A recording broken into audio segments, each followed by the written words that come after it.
Afternoon, everybody. Welcome to The Drive with Mario Smith from the third largest city in the United States of America, Chicago, Illinois. We are live here on Backchannel.tv. It's a pleasure to see you. It's always nice to see friends again. Thanks for being here. We've got a show today. Things, talk about stuff, interaction, blah, blah, blah, blah, blah. You know the deal. Jay Gliss is still on a boat. I think if I take a look at my screen here, he's here actually. And he's not here though. Joining us today, industry heavyweight, my man Robert Milazzo is here. Hello, sir. I can't hear you. I can't hear you. Enough of these kids hosting shows. There you go. Let's them. Sorry, man. Of course you couldn't hear me, so maybe the kids are doing something right. Maybe the old guys like you and I are not doing something right. I'm honored to be here. I'm keeping the seat warm for Gliss, and I'm a fan, longtime fan, first time caller. So I'm here if you need me, man. I will, because as you know, I have a hard time talking. So we will work it out together. I know that you're doing other stuff, but where are you right now? I'm in a secret bunker. You've heard of this trucker strike in Canada, right? Yeah. I'm south of that. I'm way south of that. Way south? Actually, like I'm in the U.S. Okay. I can't disclose where I am, and I'll tell you why. Creditors, ex-girlfriends. You sound like me. And ex-girlfriends who are creditors. So those are people. Yeah, you running the gamut today. You got stuff going on. I appreciate that you are here. Gliss is hanging out with his dad down in the Bahamas, I believe, and that's pretty cool. I want to remind you, as always, you guys who have been here know the drill and know what I'm getting ready to say. It is a pleasure to have you all here as passengers on the drive, and you can join Backchannel.tv and spend your day with us starting at 6 a.m. with Haley and Allison, and that's 6 a.m. Eastern time. And then at 8 a.m. Eastern time, it's the wonderful Liv Harrison. Our buddies Jam and Renee at 10 Eastern. Sir Anthony Davis at noon Eastern. And your pal Hal, my pal Hal, our pal Hal. He starts at 2 Eastern. And then we come on at 4 Eastern time. Much of the country is under a winter storm something. It's 50 degrees in Chicago, which means it's going to snow 1,000 inches tomorrow. We're projected to get like 4 to 10 inches of snow. Some models are saying 4 to 8, 6 to 10, depending on where you live in the city. It's a snow day, and I got to go outside tomorrow. So wish your brother luck. It'll still be fun. I'm going to have fun. Can't speak for anyone else, but I'm going to have a good time. Let's take a look at some of the headlines, news happening around the country as we get started with our show. As I just mentioned, millions of Americans woke up today under weather alerts ahead of expected risks for flooding, heavy snow, dangerous ice, fire danger, and high winds. These were all ahead of a massive storm system expected to cross the country through the rest of the week. On Wednesday, the storm was expected to produce heavy rain from Missouri to Michigan, with severe thunderstorms breaking out late in the evening and during the overnight hours across the southern plains. The main risk with the severe thunderstorms Wednesday night into the early hours of Thursday will be large hail, followed by isolated tornadoes. Some of the cities at risk include Oklahoma City, Dallas, and Wichita Falls. Today, wind gusts over 40 miles an hour and as high as 75 miles per hour in isolated spots, combined with low humidity, were also anticipated to lead to a high fire danger across parts of New Mexico, western Texas, and parts of Oklahoma. Red flag warnings were in effect to provide a heads up for the potential for rapid fire ignition and spread. Tomorrow, the rain across the Midwest and Great Lakes is going to change to ice and then snow by mid-afternoon. Meanwhile, heavy rain will continue for portions of the Tennessee and Ohio valleys. And at the same time, severe thunderstorms charging across the southeast through the day will impact the major metro areas of Memphis, Nashville, Louisville, Birmingham, Jackson, Little Rock, and Shreveport. The main risk from tomorrow's thunderstorms is expected to be damaging straight-line winds. The secondary threat, however, will be a few tornadoes, especially across portions of Mississippi and Alabama.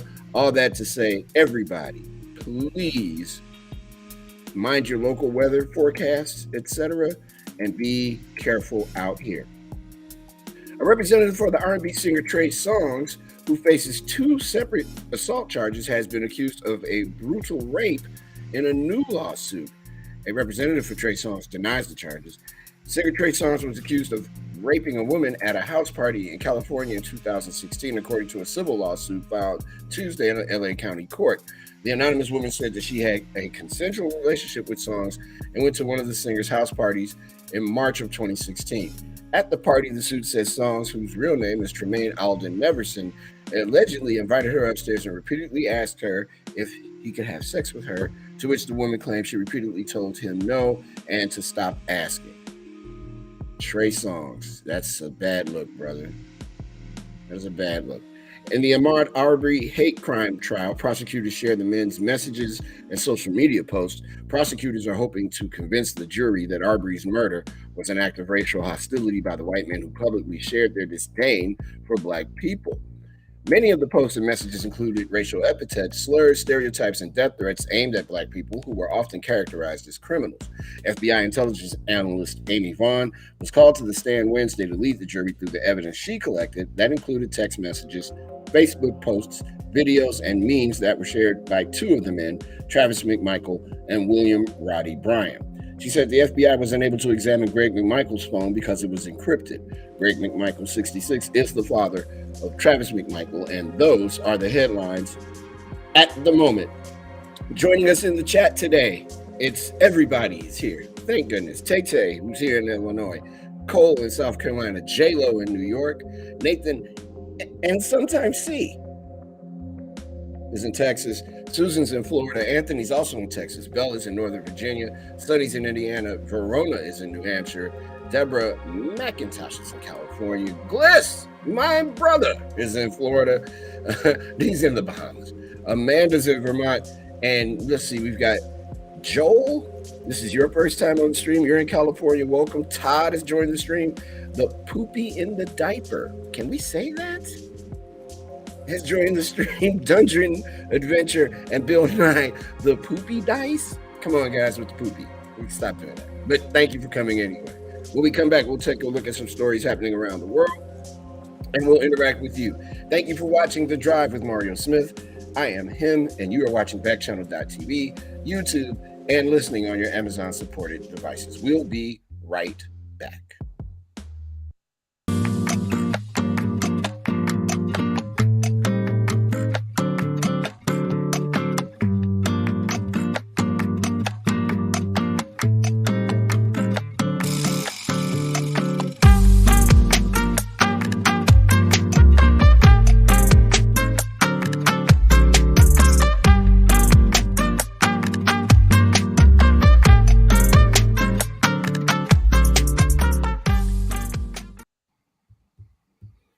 Welcome back to The Drive with Mario Smith. How you doing, everybody? Backchannel.tv. I'm sorry. Guess what's happening, Robert?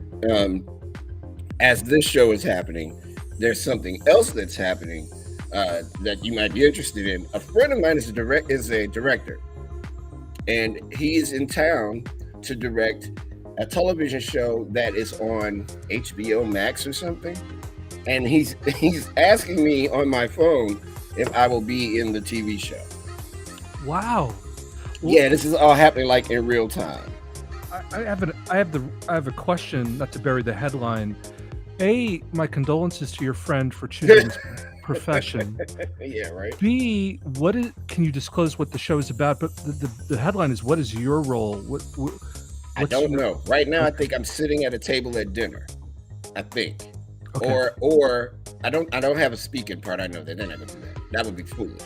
I can tell you the name of the show. I don't know what the episode is per se, but the show is called The Chi.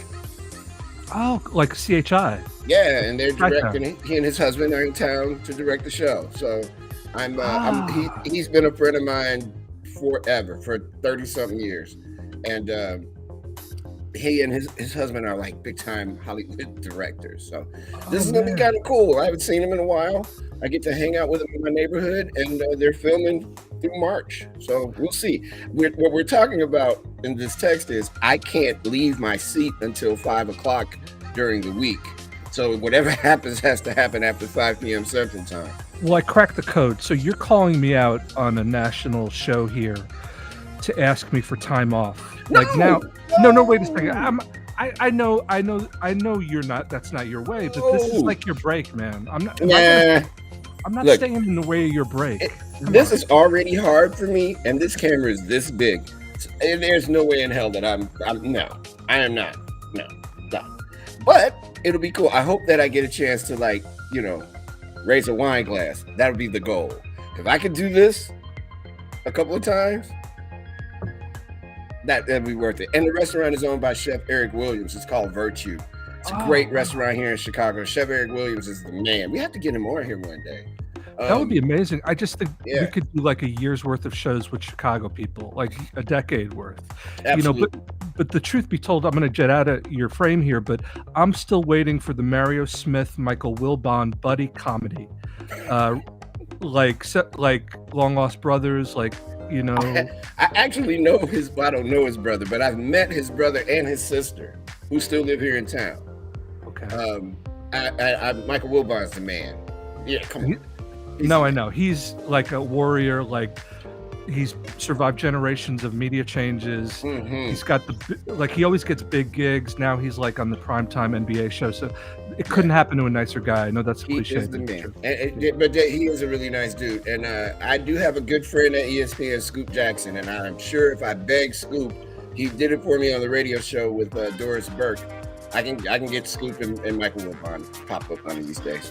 I got to hang out with you more. Scoop, oh my God, these are the real names of like NBA journalism the man, yeah, and curatorial, like people who know where the bodies are buried. These are good people, Yeah. You know what's funny? Went to Catholic school with Scoop's wife. Oh wow! Did not know they were married because I hadn't seen her in years. Saw her at a book signing. This must have been 20 years ago. And I go, why are you up here for Scoop's book? She goes, yeah, that's my husband. I go, oh my God, that's your what? Yeah. How cool. Scoop's a good dude. That's my man. I got to watch this show more. Is it on every day? Which one? This one? Yeah, yours. Oh, it's on Monday through Wednesday and Friday. I'm teasing. And Gliss is in the audience. No, that's not. He's a ringer, but like that wasn't my deal. Gliss likes your show. I think if he wasn't producing it, he'd be in the chat daily. That's funny to me. Apparently Regis Philbin has joined too from the Great Beyond. So this is fun. I didn't know I had the Ouija board capabilities on the show. Welcome, Regis. How you doing? Big fan. Been a fan forever. Oh my goodness gracious. That just took me off. I'm like, damn, Regis Philbin's not alive. Thank you for joining the show, Regis. I can't stop laughing. Thank you for joining the show. Truly appreciate it, man. And say hi to Betty White for me. Let's take a look at some of the things that are happening around the world today, February 16, 2022. President Biden has ordered the release of the Trump White House logs to Congress. Trump keeps playing this game, man. You can't see what I've done. That's not how being the president of the United States works. Everything is like a Ponzi scheme. My personal opinion aside, I just think it's odd that the former president of the United States is really trying hard to not let anybody see any of his work. That doesn't strike anybody as odd, even if you like Donald Trump, right? That's not weird to you? Because that's weird to me, that this dude is really hell-bent on you and me not seeing any of his work.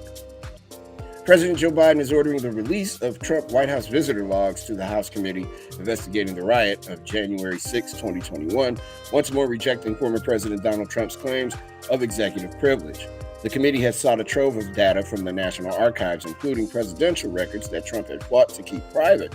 The records being released to Congress are visitor logs showing appointment information for individuals who were allowed to enter the White House on the day of the insurrection. In a letter sent Monday to the National Archives, White House counsel Dana Remus said Biden had considered Trump's claim that because he was president at the time of the attack on the U.S. Capitol, the records should remain private, but decided that it was, quote, not in the best interest of the United States, close quote, to do so.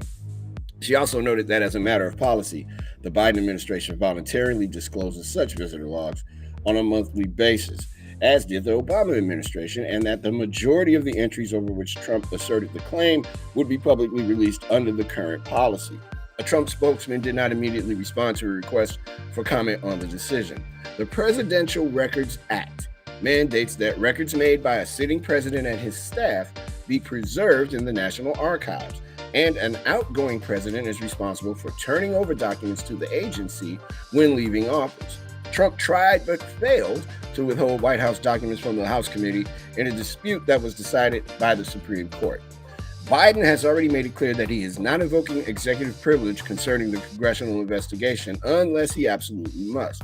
Biden has waived that privilege for much other information requested by the committee, which is going through the material and obtaining documents and testimony from witnesses, including some uncooperative ones. The committee is focused on Trump's actions from January 6th, when he waited hours to tell his supporters to stop the violence and leave the Capitol.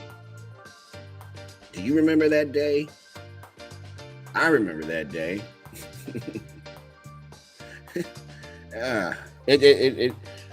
How this has not progressed quicker is a bigger mystery to me.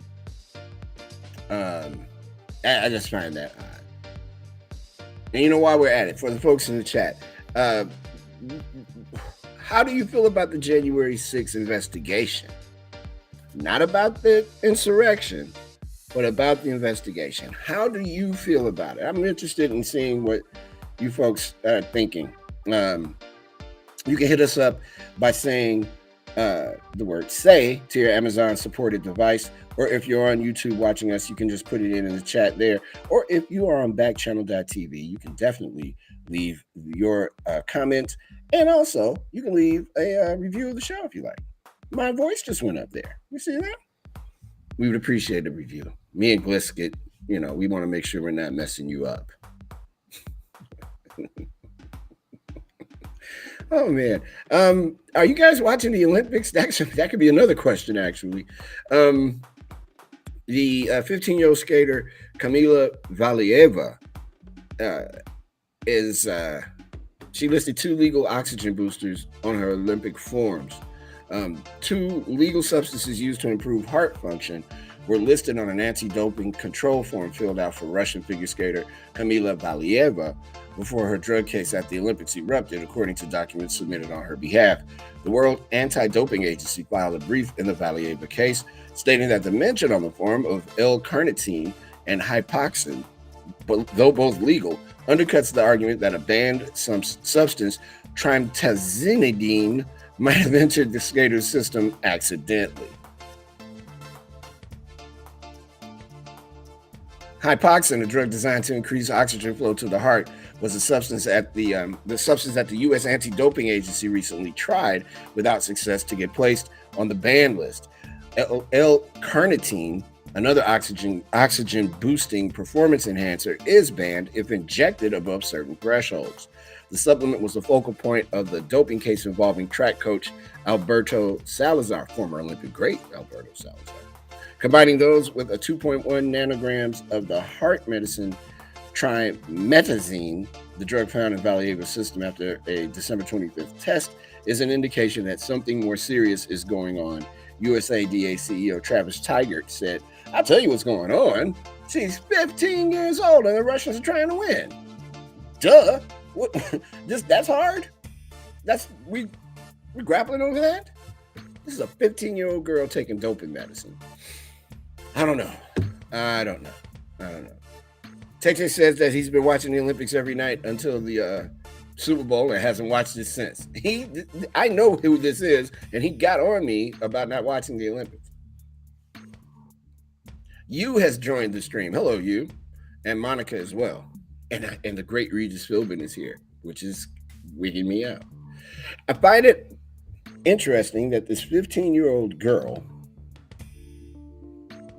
that the Russians are so hell-bent on winning, man, that they had to cheat. There's something to be said about that. I'm not sure where that's going to end up, but there's something odd about that. Moving on, if you're a car driver, you know what I'm getting ready to say to you. It's going to hurt, and I know you're not going to like it, but your oil prices, your gas, and all that, it's about to go up, way up, particularly if the U.S. does intervene in whatever's happening in the Ukraine with the Russians and the Ukrainians. Leaders of the world's most consequential energy bodies gathered for a forum Wednesday to discuss the uncertain future of oil as demand rebounds and prices climb, all while a growing roster of nations pledge to transition to cleaner forms of energy. The forum, which included speakers from the Organization of Petroleum Exporting Countries, the International Energy Agency, and the International Energy Forum, presented varying forecasts of oil demand and discussed energy security and market stability. Yet from the outset, the wider debate on how the world should best transition away from so called dirty fuels and other sources of carbon emissions that pollute the air played out as speakers gave their remarks. Major oil producing countries, nations rather, like Saudi Arabia and the United Arab Emirates, have long argued that a rapid energy transition away from the fossil fuels that they continue to rely on for revenue will impact global economic growth and hurt the world's poorest. Those backing a fast-tracked transition insist new investments in energy must go toward expanding existing wind and solar solutions and in funding innovative solutions if the world is to avoid catastrophic global warming levels. On both sides, however, there is agreement that the world is far from reaching sustainable targets as demand for energy grows. It's scared to use the electric energy because they won't make money from it until they figure out a way to make money from it. They're always going to want oil. This isn't hard, man. This isn't hard. So the end of the beginning of 5G, and I'm as clueless as anybody. The end of, or the again, I keep saying the end. The beginning of 5G means the end of 3G, and the 3G shutdown is going to affect everyday devices that you probably already own. The looming shutdown of 3G networks won't just impact older phones. With AT&T's 3G network shutting down next week and other carriers following suit later this year, a range of products require updates to continue working, including some home alarm systems, medical devices such as fall detectors, and in-car crash notification and roadside assistance systems such as OnStar. Just as many mobile carriers have urged customers to swap their older 3G phones, Android phones, e-readers, and other handheld devices for newer models ahead of the shutdown, other businesses are urging customers to upgrade or replace some of the everyday products and services in their homes and cars before they drop connectivity. If left unaddressed, the stakes could be high in certain cases. Millions of cars, for example, may no longer have the ability to contact first responders after a collision or receive updates, such as location or traffic alerts with built-in GPS systems. Some vehicles, including Chevrolet, Buick, and Cadillac, have software upgrades for drivers to connect their systems to a 4G network, but other models will reportedly lose this feature for good. The introduction of 3G in 2002 allowed some early car infotainment systems and home security devices, pioneers in the smart home space, to connect to their networks. But over time, wireless companies moved on to 4G and more recently 5G networks. Now the major carriers are phasing out 3G technology in the United States and some markets abroad. AT&T, which owns CNN's parent company, where the story came from, is shutting it down on February 22nd. T-Mobile is doing so in the third quarter, and Verizon will take this step by the end of the year. As the technology officially becomes obsolete, a scramble is underway to help consumers avoid a disruption. Some industries are better set up to handle the change. Many home security companies, for example, have been migrating their subscriber bases from 3G to 4G over the past 2 years. From the most recent industry discussions I've participated in, it appears that U.S. home security dealers have migrated 100% or very close to 100% of their subscribers, so it's not on most providers' to-do lists any longer, said Jack Narcata. His name is Narcata, principal industry analyst at Strategy Analytics. He said the home security industry's effort to transition to 4G wasn't overly complicated because it simply involved having a technician install a box or panel for a newer model. Some companies such as ADT have also put additional resources into the transition. In 2020, the home security company acquired Cellbounce, which makes a device that converts 3G signals to 4G for AT&T's network. Are you guys concerned about that? Do you have Do you have a home alarm system?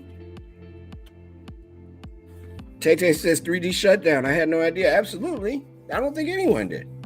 That's why being here is important. And again, there's a theme. Diapers has joined the stream, and Hari in Washington. How you doing, Hari? That's concerning. If you own a ring, is it going to work? You may want to.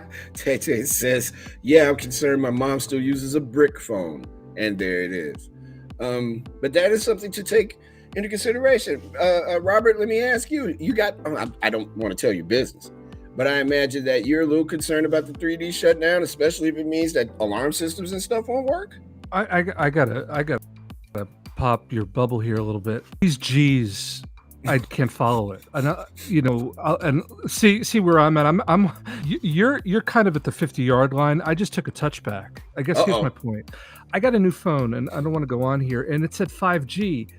Like, has the G thing changed? I couldn't tell a 4G from a 5G because I think our brains are getting erased. Like, it's just a number. Do you know what I mean? Yeah, it's complicated. I don't know if my phone is a 5G. I don't think it is. Right. And I don't want to buy. I don't want to spend $1,000 on a telephone. I just can't. My old ass won't allow me to do that. I can't spend $1,000 on a phone. I just cannot. I can't even picture why do I need to do that? I have a nice little tiny phone. It is simple and it dials. I can watch YouTube. I can watch Hal. You know what I'm saying? I don't need $1,000 phone. I'm not on stage. Not yet. Well, the phone companies now, it's always a race to the bottom, like so much of this stuff, but it's kind of like we're in incentivized hell. You can now give your phone back. There used to be a day where you could spit polish the thing and they wouldn't give you anything for it. Now, as long as it's not in two pieces, they'll give you money back. Like, they're always trying to level you up, pre-level you up, get you in the system so you're in love with these companies. And I don't mean to dismiss your original question. I think you and Tay are so far more in the loop on this. I'm just saying the whole psychological game of it just bums me out. You know what I mean? I am very concerned right now that on our chat there is a disconcerting theme developing. If you'll take a look and see the names, we have people with the names Diapers, Poopy Diaper. I don't really want that to be the hallmark of my show. However, I'll accept it because I imagine that these folks are friends. But if I don't have like a tagline for you guys with diaper issues. Well, some people see the donut, some people see the hole. So. I hear you. Like, my eyes go to those kind of words too, but my eyes also go, Steve joined the chat and Austin Poopy Diaper. Now, if I eliminate the last two words of that, Steve Austin is here. Stone Cold, my man. That's what I'm talking about. So there's a matrix going on, like selective eyesight. Do you know what I mean? We're glass wearers. We love glasses. I think I'm going to put on my selective eyeglasses and just say that Steve Austin, thank you, brother. I was a big fan when you were wrestling. In a way I can't describe. I love your work. Rachel has joined the stream, and Ken has joined the stream as well. Ken's in California. Everybody, how you guys doing? But yeah, Steve Austin. Look at us. Gliss, Steve Austin, Regis Philbin, Jennifer Lopez. Those are all wins. Company wins. Backchannel appreciates your support, everyone. Thank you again a million times. So yeah, if you got a 3G device, if you got a Ring, alarm systems and older devices, you may want to see if there are updates available for you, because it sounds like, especially if you're an AT&T person, next week bye 3G, going straight to 5G. Many companies are reverting to more normal operations as COVID wanes. For the first time in 2 years, for many people, the American workplace is transforming into something that resembles pre-pandemic days. Tyson Foods said Tuesday that it was ending mask requirements for its vaccinated workers in some facilities. Walmart and Amazon, the nation's number 1 and number 2 largest private Employers, respectively, will no longer require fully vaccinated workers to don masks in stores or warehouses unless required under law, local or state laws. Tech companies like Microsoft and Facebook that had allowed employees to work fully remote are now setting mandatory dates to return to the office after a series of fits and starts. Quote, there has been a sharp decline in COVID 19 cases across the country over the past weeks, Amazon told workers in a memo. Along with increasing vaccination rates across the country, this is a positive sign that we can return to the path to normal operations. Microsoft, based in Redmond, Washington, on Monday announced plans to open its West Coast buildings on February 28th with a hybrid mix of working in the office and home. Facebook parent Meta platforms, which had planned to bring workers back to the office on January 31st, will now require them to return with proof of a booster shot on March 28th. What's happening in your offices, everybody? Are you back at work? Are you guys still remote? I'm talking to you guys on the chat. Are you guys remote? I am. When I'm not doing this, I work for a music venue here in Chicago. There is no remote for us, so I had to be vaccinated and I had to get a booster as well so that I can keep working. We're lifting the mask mandate in the state of Illinois on the 28th of February. The city of Chicago hasn't said officially when they're going to do it. I don't know about where you live. People here are kind of like reluctantly still wearing masks. I think the day that they say you don't have to wear them anymore might be a good idea to keep it on. To me, a lot of people out here wilding because there are no more masks. But that all being said, this is not a health show, but if you haven't, consider getting vaccinated, please, so that you may save someone else and not just yourself. How about that? But what I digress. Are you back at work? Are you watching us from your job? That is so cool. Thank you. I appreciate that. And in other COVID news, the White House is seeking another $30 billion for the COVID battle. The Biden administration is telling Congress that it needs an additional $30 billion to press ahead with the fight against COVID-19, officials said. Two people familiar with the administration's plan confirmed key details Tuesday: $17.9 billion for vaccines and treatments, $4.9 billion for testing, $3 billion to cover coronavirus care for uninsured people, and $3.7 billion to prepare for future variants. They spoke on the condition of anonymity to discuss deliberations between the administration and lawmakers over the supplemental funding. Separately, Republican Senator Roy Blunt of Missouri told reporters he'd spoken with Health and Human Services Secretary Xavier Becerra, and that, quote, I think they are going to be proposing a $30 billion supplemental, close quote. White House Press Secretary Jen Psaki, I like that name, addressed the need for more money without specifying the amount being sought. She said, while we continue, boy, oh boy, reading is fundamental. While we continue to have sufficient funds to respond to the current Omicron surge in the coming weeks, our goal has always been to ensure that we are well prepared to stay ahead of the virus. According to the Nonpartisan Committee for a Responsible Federal Budget, Congress has already approved $5.8 trillion to battle the pandemic in a series of major bills spanning the Trump and Biden administrations. That's not counting actions by the Federal Reserve to help keep the economy going. Psaki said most of the money from President Biden's 2021 coronavirus relief bill has been spent or allocated, with 90% going for such priorities as vaccines, testing, and support of schools. It's unclear how the new request for supplemental funding will fare in Congress. Republicans would like to see more COVID relief for businesses still struggling with the pandemic, while Democratic progressives want a major effort to vaccinate the rest of the world. Blunt said senators had asked the administration how other COVID dollars have been spent. Quote, and frankly, in the categories they are asking for money, the other money has all been spent or committed. That's a lot of money, $30 billion. Ooh, $30 billion more dollars, should I say, for COVID relief. Be nice if they won't, but it would be nice if they considered people who are still suffering as a result of the economic disaster due to COVID, but I am not a senator. Satirist PJ O'Rourke died at the age of 74. You may be familiar with him from Wait, Don't Tell Me.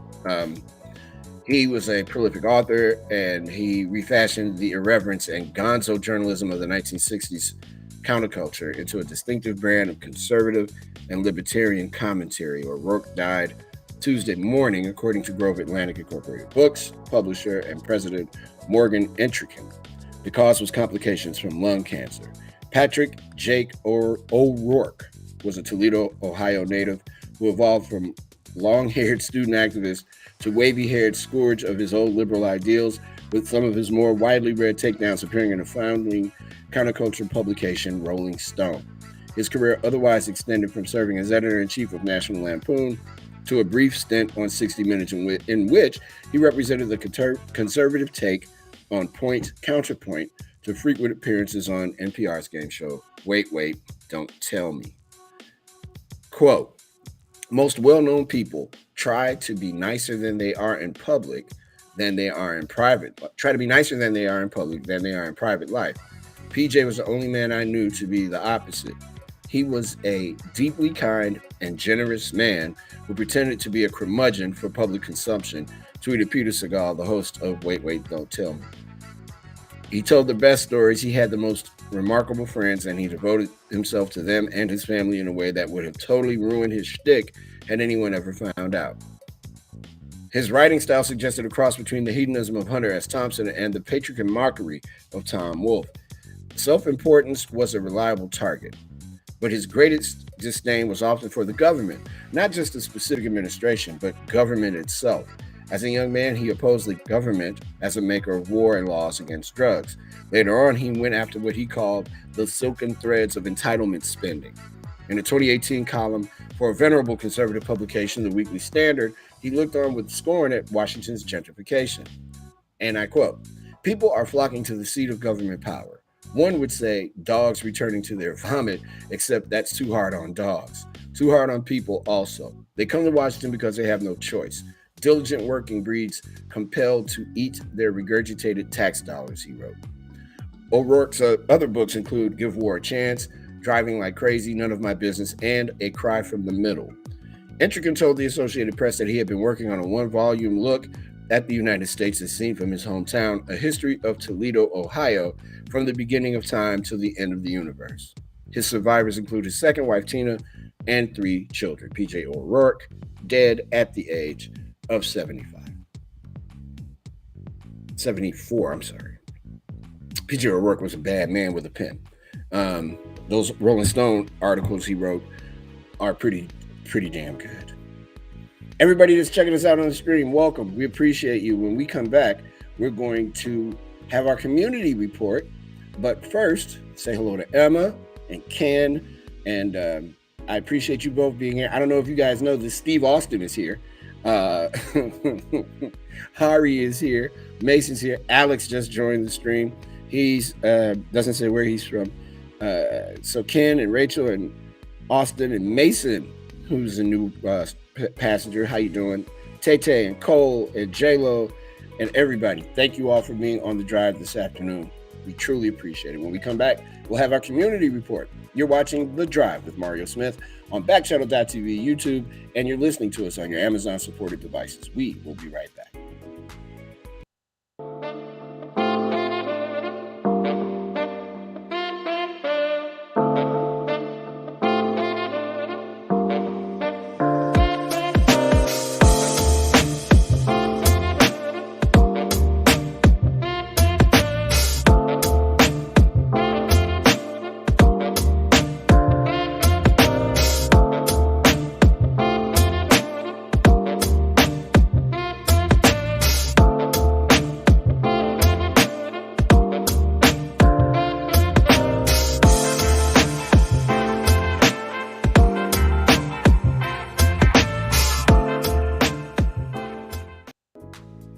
Hey everybody, welcome back to The Drive.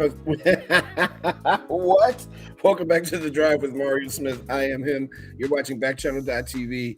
You're watching us on YouTube, and you're also checking us out on your Amazon-supported devices. There are plenty of people in the chat today. Let's talk to each other while we're here.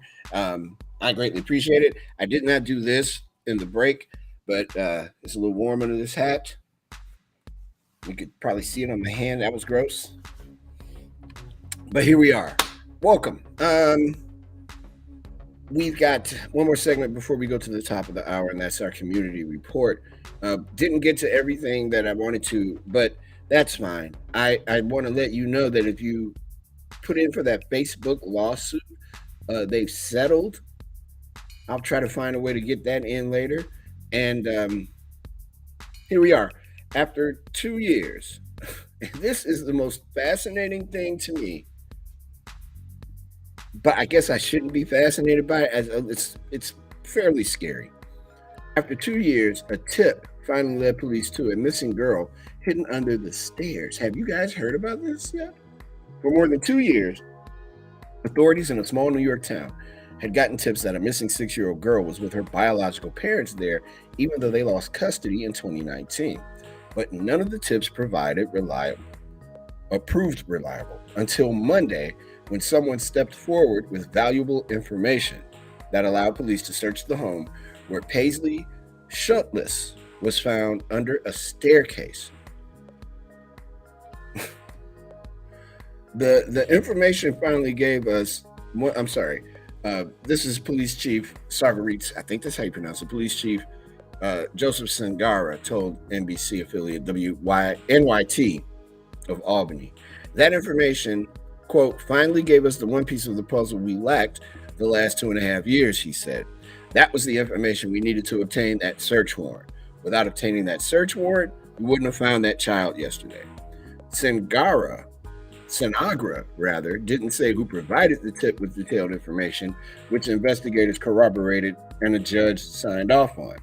He also didn't say why Paisley's biological parents, Kirk Schultz, 32, and Kimberly Kirk Schultz Jr., I don't want to disparage his pop, age 32, and Kimberly Cooper, age 33, lost custody in 2019. A family court had determined that they were unfit to be Paisley's custodial parents, he said. Custody of Paisley and her older sister was given to another relative, Sanagra said, and they lived in Cayuga Heights, roughly 3 hours west of Saugerties. Paisley was reported missing July 13, 2019, when she was 4 years old.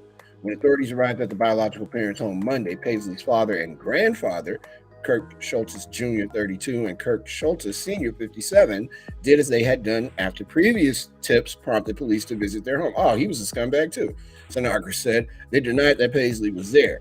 Some of the earlier encounters had become so adversarial that the Schultzes accused authorities of harassing them, Sanagra said. Investigators nearly ended Monday's search after they concluded that Paisley was likely not inside. But after he noticed something odd about a staircase to the basement, my man, Detective Eric Peel, shined a flashlight through the floorboards and saw what appeared to be a blanket, Sanagra said. Quote, they started ripping the stairs apart and observed 2 small feet, he said. Peel, Sanagra added, was the hero of the hour. Also under the staircase was Cooper, Paisley's biological mother, who had a warrant for her arrest in Ulster County, Sanagra said. Cooper was charged with second-degree custodial interference and misdemeanor endangering the welfare of a child. The Schultzes were charged with 1 count each of felony custodial interference in the first degree and misdemeanor endangering the welfare of a child. Schultz Jr. and Sr. were released on their own recognizance, according to police. A message left at a number listed under the Schultz-Saugerties home wasn't returned Tuesday. Efforts to reach Cooper, who was remanded into custody for the outstanding warrant, were not successful. Paisley was in good health, although through interviews, Sanagra said investigators discovered that she hadn't learned to read or write. Police found a bedroom that appeared to belong to Paisley in the home, but she said she would be placed under the stairs every time authorities visited, Sanagra said. After Monday's discovery, Sanagra said Paisley was reunited with her sister and legal guardians. I don't know about you, but there is no way in the world that those people should not be locked up for eternity. Even if the finger snap happened, they should be in jail when it happens. That is incredible. They put this little girl under a flight of stairs. Whew, oh boy. A swimmer on a Sydney beach in Australia died after being attacked. It's not funny, Mario. Why did you do that? died after being attacked Wednesday by what witnesses described as a 4.5 meter, 15-foot great white shark. And if baby shark went through your head like it went through mine, yes, you too have an issue, like me. That was bad. This person has suffered catastrophic injuries as a result of the attack, and there was nothing paramedics could do when they arrived on the scene. New South Wales State Ambulance Inspector Lucky Farshmakin. That's what it says. It is the first fatal shark attack in Sydney since 1963. A witness, Chris Linto, said the swimmer was in the water when the shark came and attacked him vertically. Ooh, like Jaws. We heard a yell and then turned around. It looked like a car just landed in the water. A big splash, he told 9 News TV. Police closed Little Bay Beach as they continued to search the area for the shark. According to researchers with the International Shark Attack File, Australia last year led the world with 3 unprovoked shark-related deaths, followed by New Caledonia with 2. The United States, Brazil, New Zealand, and South Africa each had a single unprovoked fatal shark attack. There were a total of 11. My goodness. You don't have to worry about that with me, gang. I will not be getting attacked by sharks. I don't live near an ocean. That's part of it. Hey, I love you guys on the chat. I must say that. In Alabama, there's a Domino's pizza that has joined the stream. All right. Thank you. Appreciate it. I can't speak for myself. Not in the mood for pizza. Although I appreciate your product. Thank you.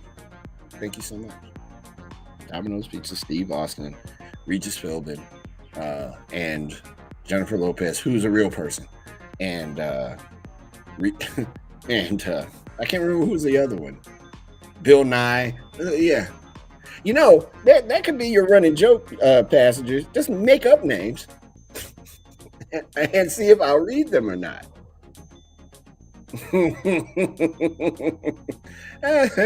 That'll be awesome. Yeah, let's run that by me a few times to see how that works out. If it succeeds, we'll do it. If it doesn't, we'll kill it. Horrible news coming from the nation of Brazil. A devastating mudslide is happening there currently. The death toll from devastating mudslides and floods that swept through a mountainous region of Rio de Janeiro has reached 78. Governor Claudio Castro said this afternoon. The city of Petrópolis was slammed by a deluge Tuesday, and Castro said almost 400 people were left homeless. Searchers picked through the wreckage throughout the day, and 21 people were recovered alive. The pictures are horrible. Civilians joined official recovery efforts.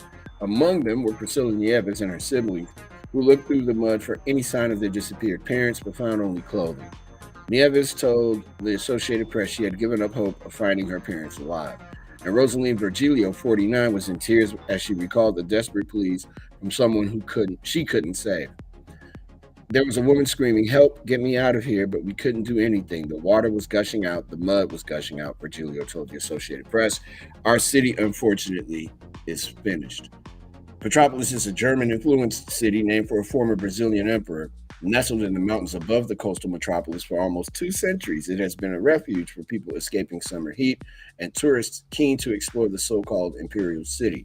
Petrópolis was among the nation's first planned cities and features stately homes along its waterways, but its population has grown haphazardly, climbing mountainsides now covered with small residences packed tightly together. Many are in areas unfit for structures and rendered more vulnerable by deforestation and inadequate drainage.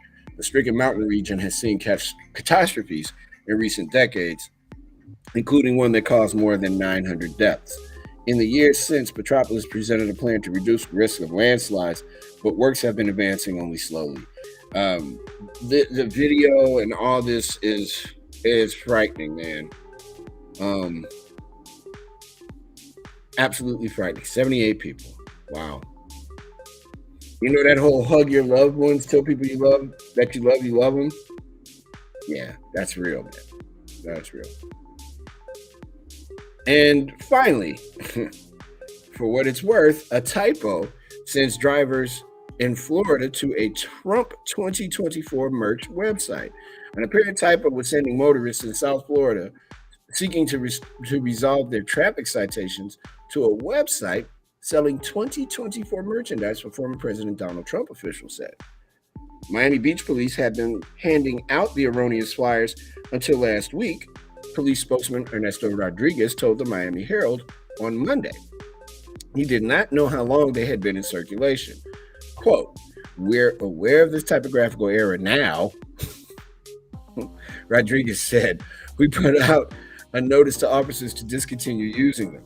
The flyer explained how to resolve minor traffic tickets online by visiting the Miami-Dade County Clerk of Court's website. The problem was the web address printed in the flyer left out a hyphen, prompting drivers to visit the wrong website.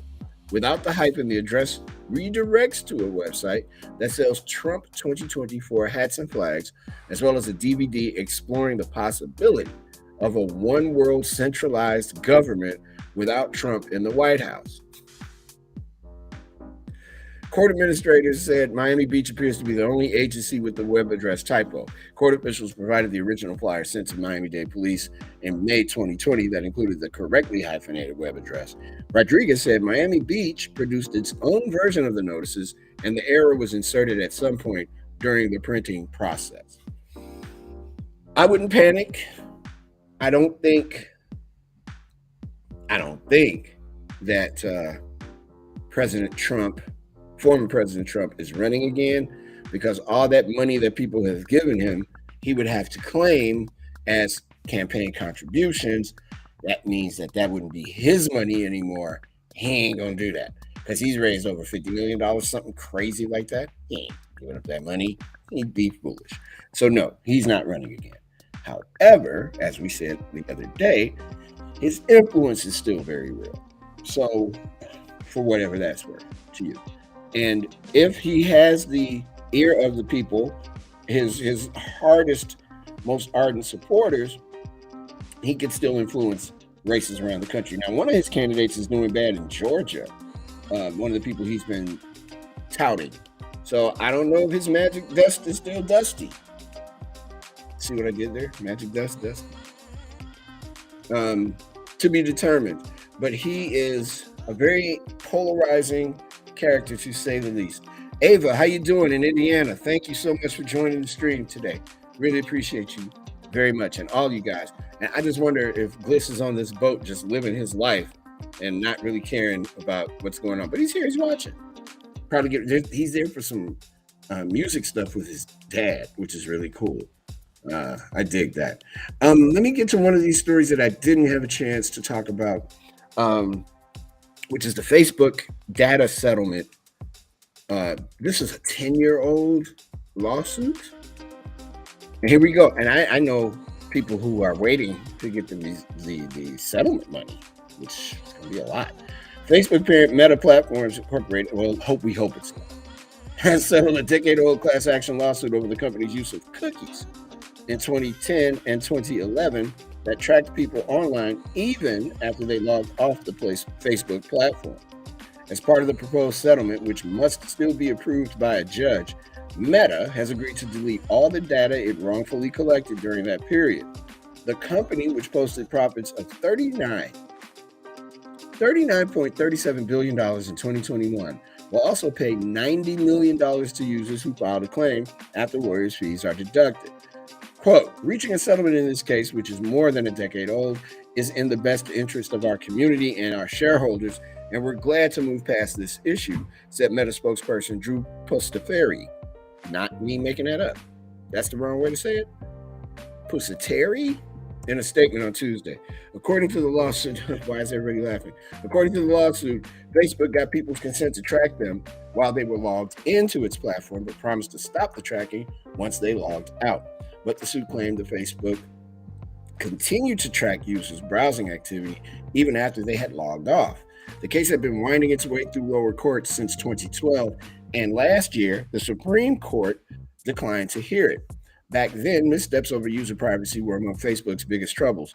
In the years since, though, issues of misinformation, hate speech, and threats to democracy have been added to the mix. Lawyers for the case said the settlement is one of the 10 largest data privacy settlements in U.S. history, but it is a fraction of Facebook's $650 million settlement of a privacy lawsuit last year. In that case, the lawsuit claimed that Facebook used photo face tagging and other biometric data without the permission of its users. Facebook got to pay, son. Drop that money. That's a lot of money. Whew. That is an egregious amount of cash. On this day in 1923, close to my heart, not 1923, but what happened? The first radio newscast is broadcast. I want to say it was in Chicago, but don't hold me to that. See, Chicago, New York. I used to have to know. I had to know that back in the broadcasting school days. Oh wow, yeah, I sure did. That was like a question on a test. I remember that. Why do I remember that? And on this day in 1965, NASA launched the first Pegasus research satellite. And in 1990, former President Ronald Reagan begins 2 days of giving a videotaped deposition in a Los Angeles courtroom for the Iran-Contra trial of his former National Security Advisor, John Poindexter. LeVar Burton's birthday is today. Pardon me. Jerome Bettis, the bus, turned 50 today. Actress Elizabeth Olsen, from WandaVision, turned 33. And The Weeknd, not the actual 2 days, but the person, Abel Tesfaye, is 32 years old. And that's that. We'll have more stuff for you in a little bit. We're going to come back, give you the headlines at the top of the hour, and also lay on you some entertainment news. We appreciate you guys for watching. If you're in the eye of the storm, be careful, everybody. It is going to go haywire in a little while. As I look outside here in Chicago, it is getting very cloudy, and it looks like the rain is coming. It was 50 degrees today. We're expecting close to 10 inches of snow when it's over with tomorrow. Hey, dummy. That's the guy's name, Dummy. Join the stream. Get off me. We'll be back in a bit. It's The Drive with Mario Smith on Backchannel.tv, YouTube, and on your Amazon-supported devices. See you in a minute. Hey, dummy.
Hey everybody, welcome to The Drive. It's me, it's Mario Smith. How you doing? It's the top of the hour. Wherever you are watching us from around the world, we appreciate you. Thank you for tuning in to Backchannel.tv. I look disheveled. Straighten out my look. There we go. That's better. Again, I'm Mario Smith. Thank you for watching The Drive on Backchannel.tv, YouTube, and on your Amazon-supported devices. We are joined today not by Jay Gliss, who is in the Bahamas on a boat, although he's here in the stream watching the show. Robert Malazzo is here with us. He is producing the show today in a secret location somewhere here on planet Earth. Hello, Robert, and thank you, sir, for doing this today. I appreciate you. Thanks. Look, you'll know where I am at a certain time at a certain place. Like For Your Eyes Only. I'm a James Bond fan. Hey, can I circle back a little bit? Not to sound like Yes. Jen Psaki. I love that name too, by the way. Oh, I love Jen Psaki. You were talking and I'm not trying to minimize any of the news because Mm-hmm. how can you ever? I'm just saying, when you talked about sharks, I was thinking of, you said you'll never kind of catch me in this context. Do you swim? And I No. only say that because, like a city guy, did you grow up a city guy? A city Oh, kid? absolutely. I'm Chicago born and raised. I busted my eardrum swimming in a pool at a YMCA when I was a little kid. Oh, I have not swam since. I might have been 7 or 8 years old. I won't. I am so afraid of messing up my ear. oh. Um, I was a regular submariner back then, though. That was good. But the other thing that city kids like is wondering, product placement. Do you drive? Do you have a not driver's anymore. license? Not anymore. I don't want to get too personal with you. I don't care. Thinking about those two things that city kids tend to not have on their resume. Yeah. What do you mean not anymore? Can I just drill a little bit? In the neighborhood that I live in, everything is right by me. Places to eat, my job, my other job. There's a school right across the street that occasionally I do poetry at with the kids. It's been a long time, but I mean, just you go get my haircut. Everything is like in the neighborhood, so there's really no reason for me to drive. And Chicago's transportation, as Travis and I were talking about yesterday, is really good. So you Right. can like catch a bus to get anywhere, or the electric train, or beg my friends to drive me around, or I ride my bike in the summer. I will ride my bike to the moon. Really? Yeah, I love riding my bike. It's right behind me. It's one of the cool things about city life. When I was living in New York, you would see like Elvis Costello riding around on his bicycle. I would chase him down. I would chase Elvis Costello down. Like, hey man, let me talk to you for a minute, Elvis. Okay, 30-second story. I saw him in a cafe in the West Village. And I said, man, I don't mean to be this kind of guy, but he was eating a kale sandwich. Like it was just kale and bread.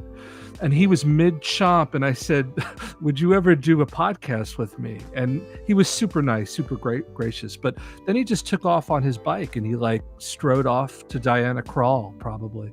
Nice. Yeah. The other thing I want to say, and then I'll let you to your top of the hour. You reminded me, I think we do this all wrong. I think we should retire to cities. We retire to these large tracts of land. And I'm not saying you're retired or even close to that, but I'm just thinking, why don't we retire to cities where everything is like a stumble down the block? You know what I'm saying? We're asking people to retire to like farms. Not that there's anything wrong with farms. I'm just saying, I want to retire where I can walk and get a lollipop if I want one. You know what I mean? Yeah. I think part of the reason, when I was a little boy, this neighborhood was my neighborhood. I was born not too far from here, where I'm at now. And when I had the opportunity to move back into the neighborhood, I said, this is the only neighborhood in Chicago I want to live in. I don't want to move around again. I'll move around within the neighborhood if I have to. I don't want to move out of Hyde Park. I'm in Hyde Park, Chicago. And I feel like the older I get, I keep trying to go, okay, as this clock keeps ticking, I want to go further east on the other side of our train tracks here, closer to the lake. And that's where I want to be. I want to be close. I want to be here. You know what I mean? I always talk about Chicago, and people probably get tired of it, but I got to be honest with you. I love this place. I mean, I love Chicago, Illinois. I do. And with all its foibles and faults and horrible stuff, this is one of the richest cities in the United States. And quite frankly, I would not be here and determined so hard to have this show here and to do all my radio stuff here, because I think Chicago is good enough for everybody to go. That's not a bad place to be. And as far as retirement, yeah, I would retire to Chicago, definitely. It's a world-class city, and I don't mean that. I just think every time I talk about Chicago, It is a world-class city. I travel a lot. I'm very fortunate, and there's nothing in its DNA, externally or internally, that makes it not. Like, it's got everything on its side. I don't mean to I'm sounding like I'm interviewing you. I just I don't find you so care. fascinating, and I'm not Man, just saying that. I I got a just whole find hour to kill. well, let me just say this one question, and then I'm a curious dude.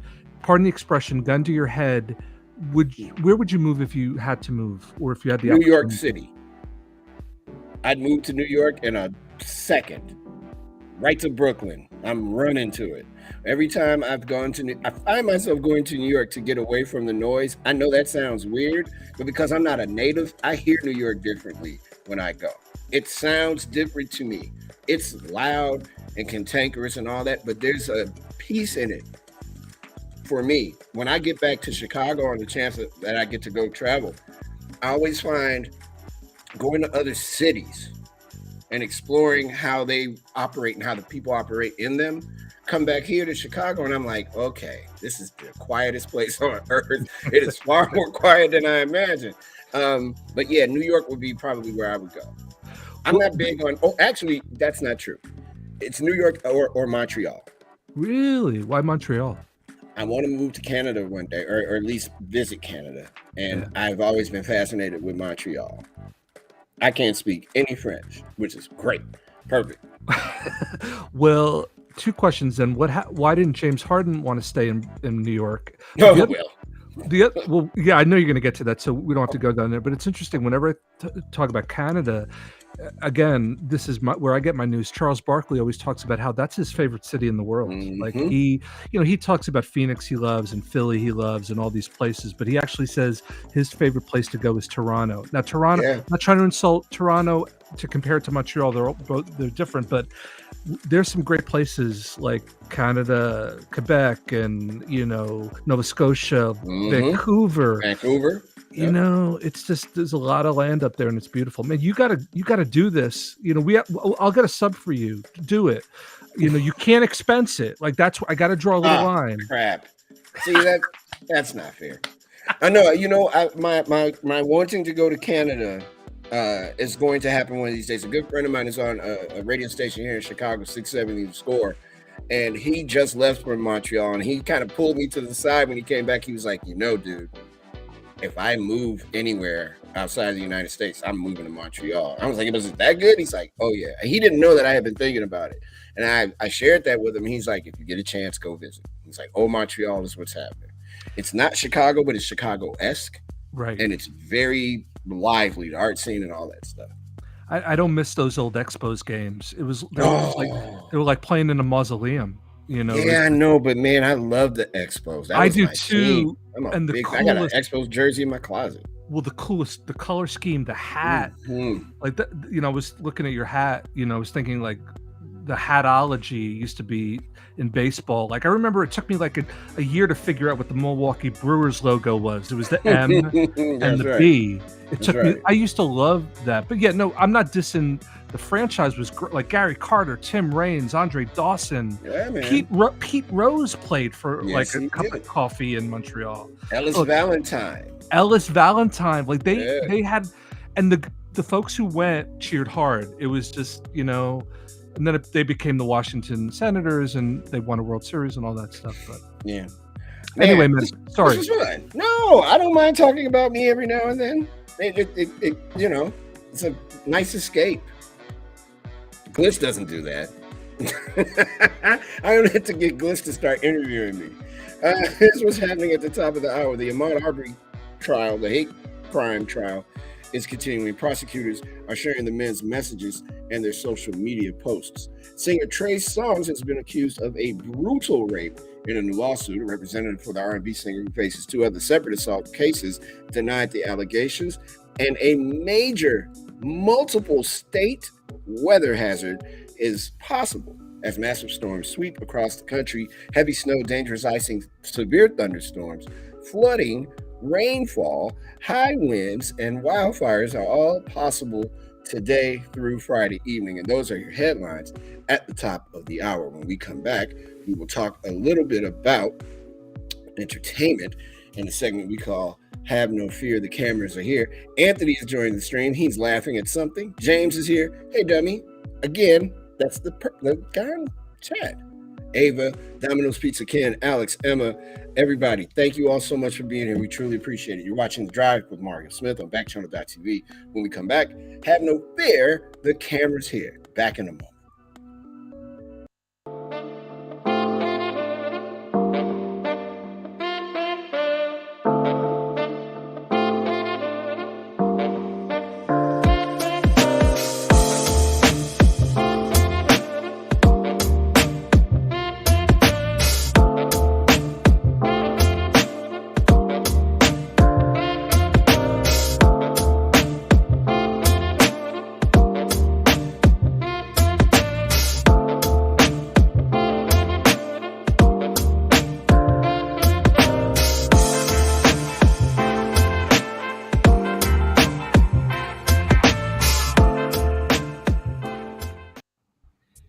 Welcome back to The Drive with Mario Smith. I am him. This is Backchannel.tv.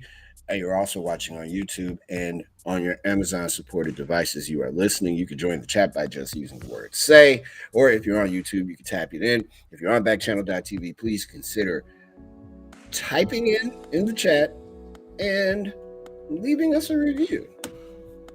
See where that goes. That Trey Songz story, I can't read half of it because it is gross and it is very much not appropriate.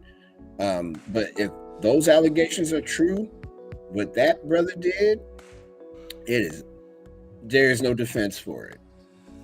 I'll leave it at that. You can find the story if you just look for it, Trey Songz. It's gross. and that's the only word that I can use for it.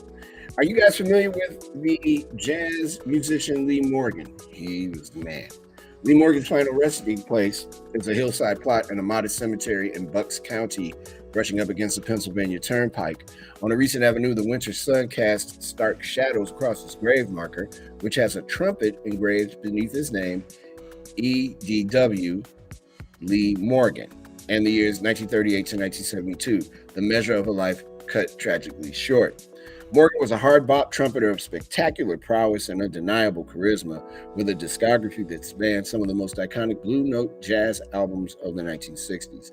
He's also one of jazz's most infamous casualties due to the circumstances of his death almost exactly 50 years ago. On February 19th, 1972, Morgan was playing a gig at the East Village Club Slug Saloon. Between sets early Saturday morning, he had an altercation with his common-law wife, Helen, who shot him. A snowstorm delayed the arrival of medical help, and Morgan bled to death from his injury. This story received a powerful and sensitive treatment in the 2016 documentary I Called Him Morgan by Swedish filmmaker Casper Collin. Now streaming on Netflix, it's an empathetic portrait of both Lee and Helen Morgan, and a clear-eyed view on their relationship, which helped pull him back from the depths of a serious heroin addiction. Rather than a conventional documentary arc, it conjures an aura of reminiscence and conjecture among its subjects as a wistful notion of what the world lost with Morgan's shocking departure. Last year, haunted in part by that feeling, a jazz fan named Tommy McGuire went out in search of Morgan's grave, which he had learned was a short drive from his house in the Philadelphia suburbs. McGuire had gathered some information about the precise location of the plot, but as he walked around the Whitechapel Memorial Park Cemetery, he couldn't find it. He made a couple of repeat visits, still to no avail. Just after Christmas, he returned and managed to enlist the help of a groundskeeper who shared in his puzzlement, studying a map that showed where the grave should be.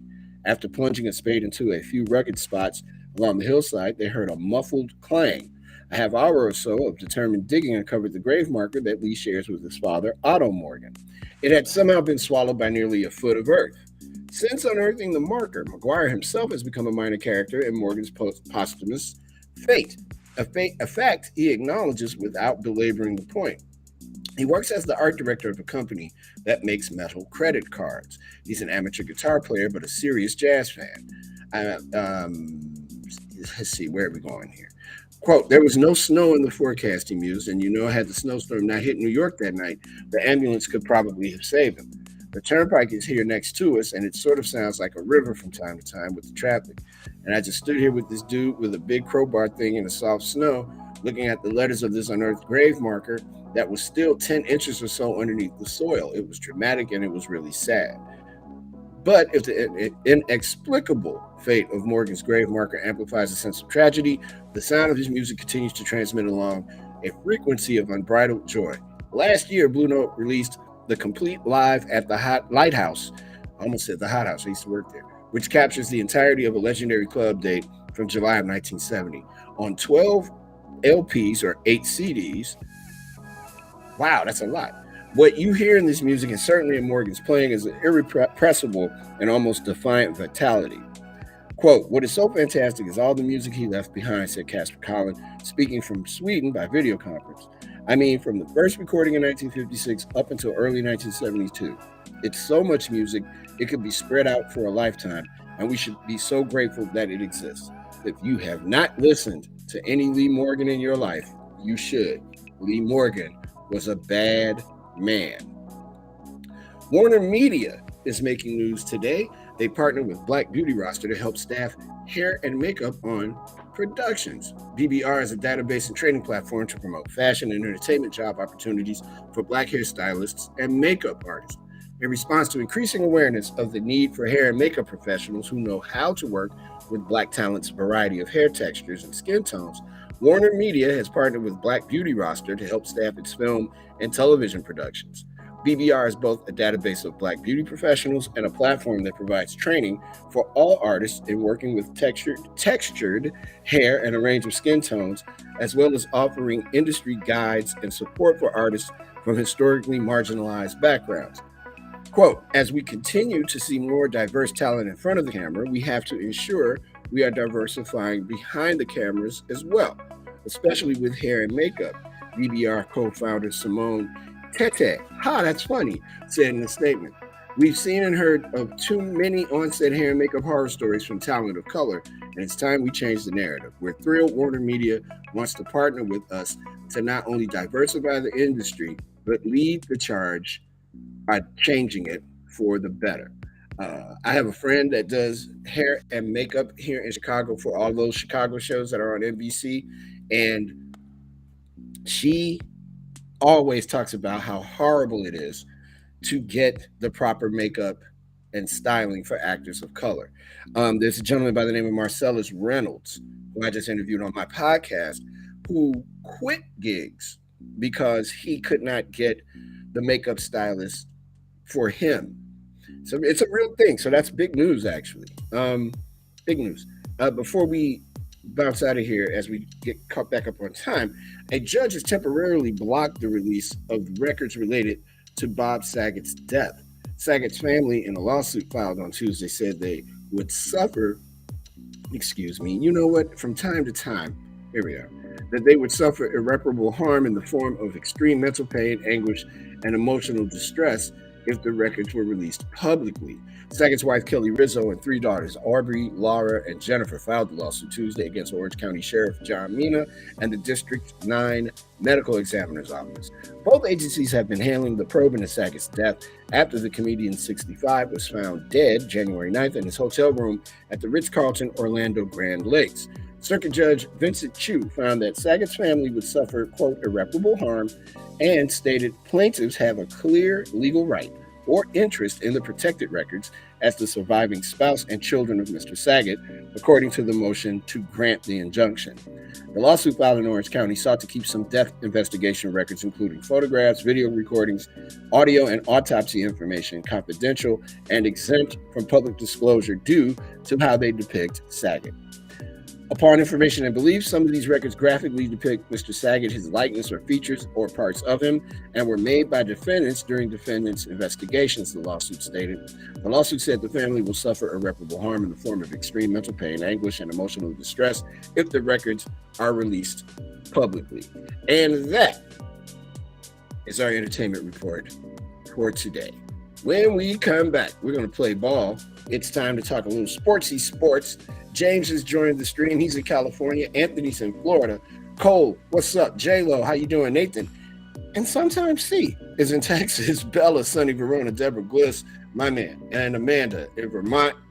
Thank you guys. Domino's Pizza. Hey, how you doing, Ava? Hey, dummy. That is so terrible.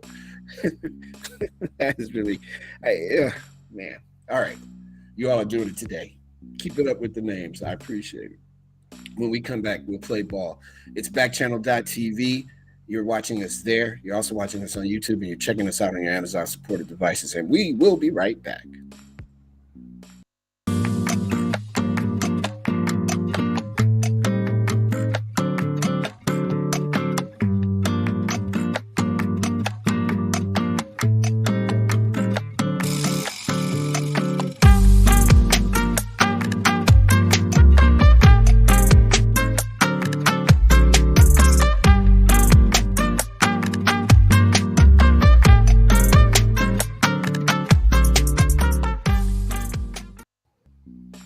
Hey, everybody, welcome back.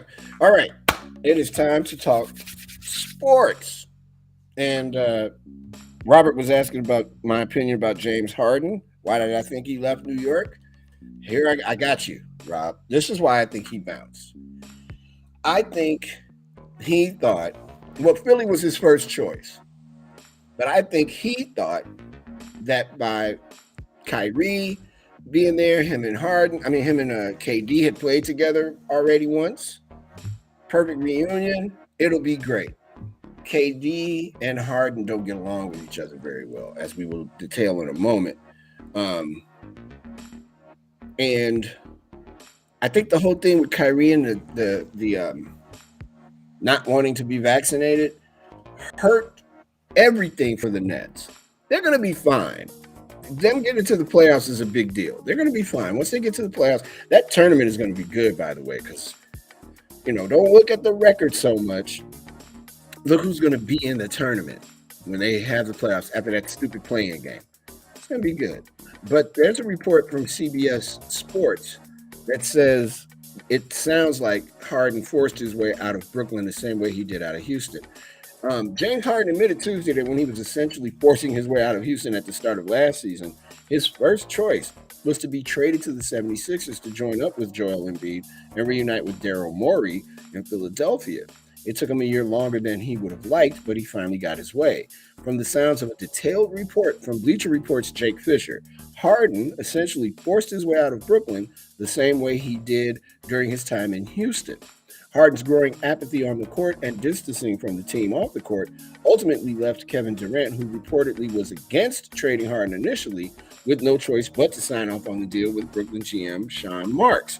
From Fisher, and this is from Bleacher Report, based on conversations with Brooklyn figures and those close to Durant, it's clear the Harden blockbuster trade for Ben Simmons wouldn't have occurred without Durant's blessing. As more and more Nets personnel faced the reality approaching the trade deadline that Harden wanted out, Durant's approval mattered more than anyone else's. Quote, KD didn't want to get rid of James, close quote. One person familiar with the two superstars said, quote, but he knew it was over. Kevin was like, F it. James isn't bringing that. Another figure with knowledge of Brooklyn added, I don't think that would have happened without Kevin making that decision. For weeks, he had grown weary of Harden's purported commitment to the franchise. When Harden first took the bench with right hamstring tightness, Durant was among the Brooklyn figures who were skeptical of the injury severity. By Thursday morning, Durant dialed Nets general manager Sean Marks, sources said. While Durant had initially resisted swapping Harden for Simmons, Harden had finally forced his hand. Brooklyn's spiral of losses and Harden's freelancing behavior created an untenable situation. Kevin's the one that pulled the trigger with this, another source with knowledge of the situation said. Kevin's the one that said, do this deal. So Kevin Durant is the GM of the... okay.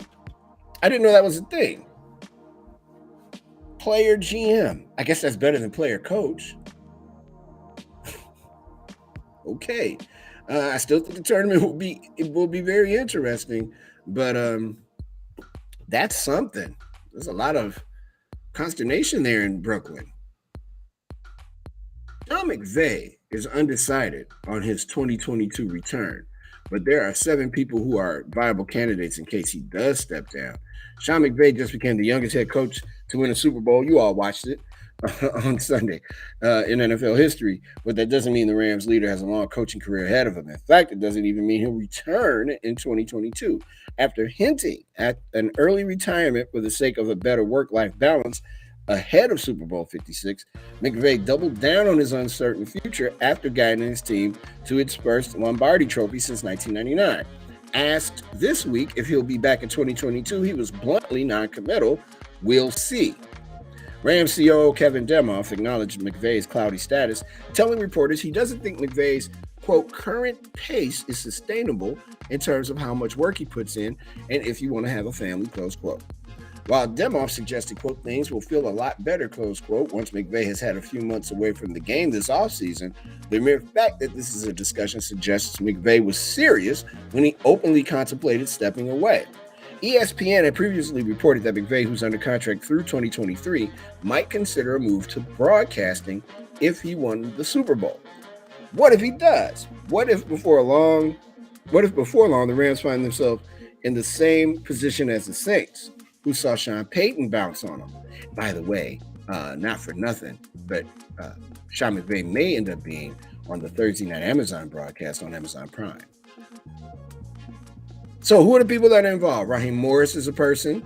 He's their current defensive coordinator. Jim Caldwell, who was interviewed by the Bears but didn't get the job. He's a free agent coach, if you will. Byron Leftwich could be in play. Kellen Moore, who's a Cowboys offensive coordinator, does a pretty good job in Dallas. Thomas Brown, who's the Rams assistant head coach and running backs coach. Joe Barry, who's the Packers defensive coordinator. And Aubrey Pleasant, who is currently the Lions defensive backs coach and passing game coordinator. Keep an eye on Sean McVay. Everybody's like, he's 36. He's got all that money. Why would he leave? Because he's 36. He has a chance to make upwards of $18 million and still be able to go back to coaching whenever his television contract is over. That's why. Did I mention he's 36 and he can make over $18 million? He's never going to make $18 million. I'm not going to say never because they gave Gruden $100 million. But $18 million is a lot to not have to have the stress of coaching one team when you could be the coach of 32 teams. He can still do his quarterback thing like Gruden, all that stuff. Be interesting. So the Winter Olympics are happening, and there's a question that Olympians are asking. After the dip in Beijing, Olympians are asking, what about Africa? Take into account this is the Winter Games, and there's not much snow happening, I would imagine, on the continent. Victory of sorts for Eritrea's sole Winter Olympian, one of just 6 athletes competing for African countries at the Games in China, was achieved even before his feat of surviving 2 runs in blizzard conditions down a hazardous course aptly named the Ice River. Before flying to China for his Olympic ski race in the mountains northwest of Beijing, Shannon Ognai Abeda learned of a cross-country skier living in Germany who has been so inspired by Abda's trailblazing that he's aiming to qualify for their East African nation at the next Winter Games in 2026. Quote, it was because of all the interviews that I did, and me coming and doing this again, close quote, Abeda said, who also raced at the 2018 Pyeongchang Olympics after his 39th place finish in the giant slalom of that only 46 of 87 starters completed in Sunday's snowstorm. He wants to now carry the torch, Abeda said. So just imagine how many other enthused young wannabes could emerge from the African continent of 1.3 billion people and from the African diaspora spread around the world if they only had more than a handful of Olympic pioneers leading the way, showing that barriers of racial prejudice, inequality, and geography are surmountable. That question is more pertinent than ever at the Beijing Games because African representation has shriveled since a record 8 African nations fielding twice as many athletes as in Beijing competed in 2018. Eritrea, Ghana, Morocco, Madagascar, and Nigeria are back. Kenya, South Africa, and Togo are not. Skiing, alpine, and cross-country was the only sport Africans qualified for. There was just one African woman, born in Madagascar and adopted by a French couple, is now a 2-time Olympian. Her name is Maatliana Clerc.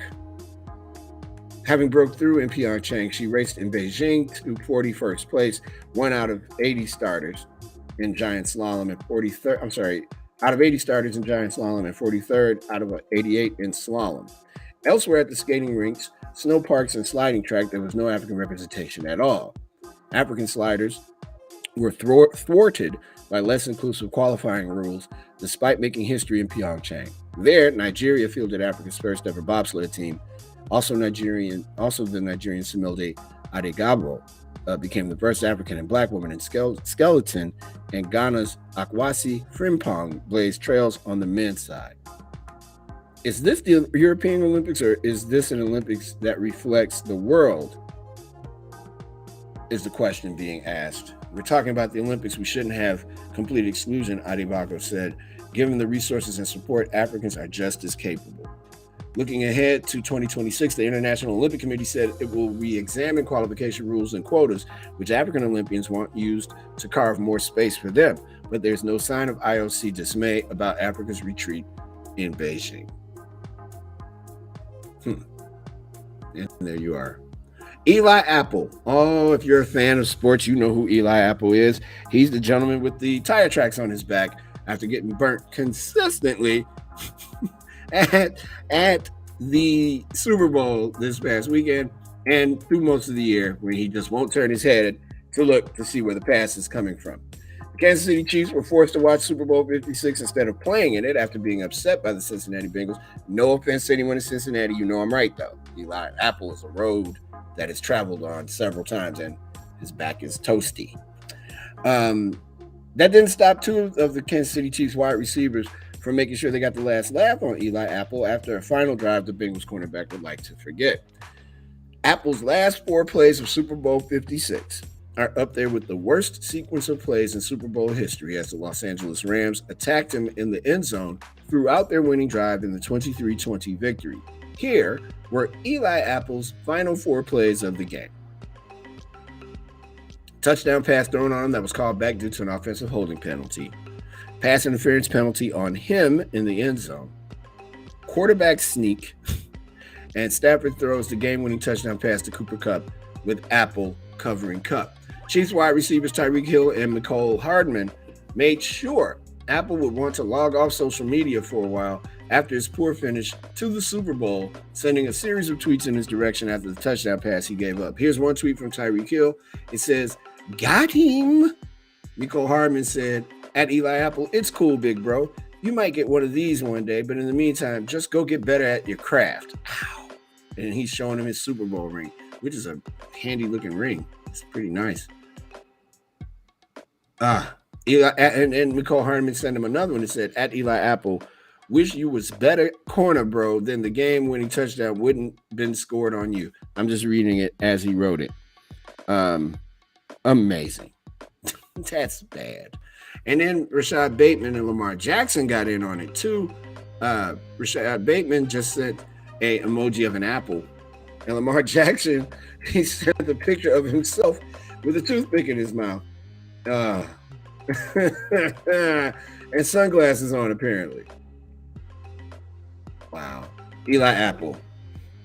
Got to get your job together, brother. And this is part of the reason why people came after him. The Hill and Hardman troll job came after Eli Apple called Hill a baby following the AFC Championship game victory over Kansas City. That caused a response from Hill and Hardman, in which Apple responded to direct message both of them to hit my line for Super Bowl tickets. Boy, and then he played like crap. Apple took a shot at New York Giants and New Orleans Saints fans, 2 of his former teams, when the Bengals were making their postseason run on Twitter.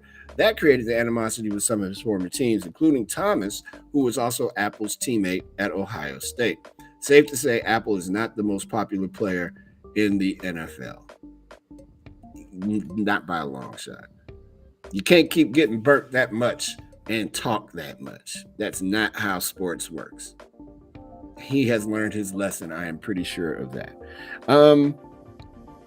As we move to that rather quickly, we could take a look at what's happening tonight on around the sports world, if you will.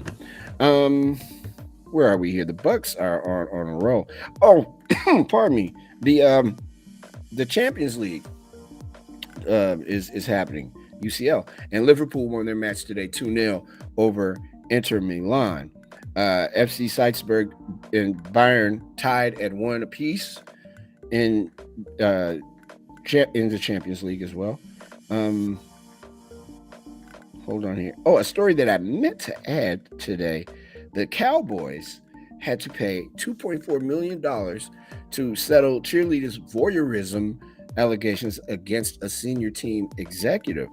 The Dallas Cowboys paid a confidential settlement, it's not too confidential if ESPN knows about it, of $2.4 million after 4 members of their iconic cheerleading squad accused a senior team executive of voyeurism in their locker room as they undressed during a 2015 event at AT&T Stadium, according to documents obtained by ESPN and people with knowledge of the situation. Each of the women received $399,523.27 after the incident. How do they determine the cents? One of the cheerleaders alleged that she clearly saw Richard Dalrymple, the Cowboys' longtime senior vice president for public relations and communications, standing behind a partial wall in their locker room with his iPhone extended toward them while they were changing their clothes, according to several people with knowledge of the events and letters later sent by attorneys for the cheerleaders to the team. Dalrymple gained entry to the back door of the cheerleaders' locked dressing room by using a security key card. Wow. Dalrymple was also accused by a lifelong Cowboys fan of taking upskirt photos of Charlotte Jones Anderson, a team senior vice president and the daughter of team owner Jerry Jones, in the Cowboys' war room during the 2015 NFL draft, according to documents obtained by ESPN and interviews. The fan signed an affidavit that he was watching a live stream of the war room on the team's website when he said he saw the alleged incident. Dalrymple, who did not respond to interview requests by ESPN, told team officials he entered the cheerleaders' locker room not knowing the women were there and left right away, a team source said. His account was contradicted by the way multiple sources described the alleged incident to ESPN. On Monday night, Dalrymple issued a statement calling both allegations fake. Quote, "People who know me, co-workers, the media, and colleagues know who I am and what I'm about," Dalrymple said in his statement. "I understand the very serious nature of those claims and do not take them lightly. The accusations are, however, false. One was accidental and the other simply did not happen. Everything that was alleged was thoroughly investigated years ago and I cooperated fully." A Cowboys representative said the team thoroughly investigated both alleged incidents and found no wrongdoing by Dalrymple and no evidence that he took photos or video of the women. The team does not dispute, here we go, that Dalrymple used his security key card access to enter the cheerleaders' locker room while the women were changing clothes. So which one is it? He didn't do it or he did it? That's why he's, buddy, you got to, voyeurism is a serious thing, man. That is, oh, God, that's yucky. That is really, really, really terrible. We were talking about Kyrie Irving earlier. NBA Commissioner Adam Silver, here's his response to the Kyrie thing. The New York City COVID-19 vaccination rule keeping Kyrie Irving from playing at home, quote, doesn't quite make sense. NBA Commissioner Adam Silver said the New York City vaccination mandate preventing Nets guard Kyrie Irving from playing in home games doesn't quite make sense to me, speaking during an appearance on Wednesday morning on the ESPN show Get Up. As a player unvaccinated against COVID-19, Irving isn't allowed to play at the Barclays Center because of the mandate. However, a player from a different market who is unvaccinated may play in New York City. Quote, "This law in New York, the oddity of it to me is that it only applies to home players," close quote, Silver said. Quote, "I think if ultimately that rule is about protecting people who are in the arena, it just doesn't quite make sense to me that an away player who is unvaccinated can play in Barclays, but the home player can't. To me, that's a reason they should take a look at that ordinance." Silver said the league wanted to make vaccinations a requirement for players, but the National Basketball Players Association pushed back. Still, he mentioned having 97% to 98% of players vaccinated and a vast majority boosted. With the NBA offices in New York, Silver has seen firsthand some of the masking restrictions being lifted And he mentioned that there's a different feel in the city and that more people are out and about. Quote, so while again, my personal view is people should get vaccinated and boosted, I can imagine a scenario where Brooklyn, as part of New York City, with a new mayor now who wasn't in place, Eric Adams, when that original ordinance was put into place, I could see him deciding to change the way and say it's no longer necessary to have a mandatory vaccination requirement. As I said, particularly one that affects only home players, Silver said. At a news conference Wednesday, Eric Adams, the new mayor of New York, who has a problem keeping Chicago out of his mouth, said the rule keeping Irving from playing is unfair, but he also said he's hesitant right now to change anything. And that's that for sports today. Let's see what's doing with our friends in the chat. I have not forgotten about you guys. Reading is hard work. Green, welcome. How you doing, Green? You joined the stream along with Vivian, Anju. Hi there. Where are you from? Georgia. Okay. Alex, Chelsea, Angelo. What's up, everybody? How you doing? I got some fun facts for you, if you like, before I drag Robert in here again. On the music calendar, Benny and the Jets by Elton John. In 1974, I know some of you probably remember this fondly, like me, entered the U.S. Top 40 chart. On this date in 1985, I'm on Fire by Bruce Springsteen enters the U.S. Top 40. And in 1985, Careless Whisper by Wham hits #1 on the U.S. Top 40 chart and stayed there for 3 weeks. Couldn't get away from that song. I'm not kidding. Couldn't get away from it. It was everywhere.